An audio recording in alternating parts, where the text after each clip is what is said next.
అమ్మా రేపు వచ్చేయండి. నాన్నకు కూడా చెప్పమ్మా. సరేనమ్మా. ఎవరినండి రమ్మంటున్నారు? అమ్మా నాన్నని రమ్మంటున్నానే. ఎందుకండి? వాళ్ళు ఎలాగో అక్కడ ఒంటరిగానే ఉంటున్నారు. అదే మన దగ్గరకు వచ్చారనుకో మనతో పాటు కలిసి ఉంటారు కదా. ఎవండి, మీ అమ్మ నాన్నల అవసరం మీకు 25 సంవత్సరాల వరకే ఉంటదండి. మిగతా 75 సంవత్సరాలు మీతో కలిసి ఉండేది మీ భార్యనండి.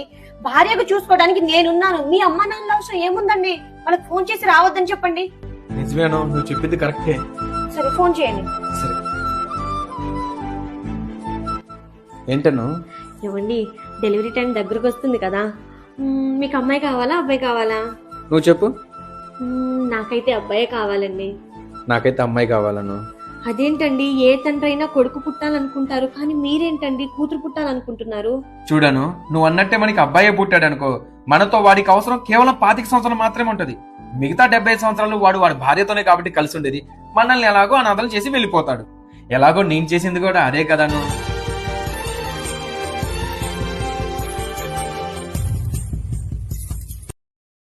Download ShareChat.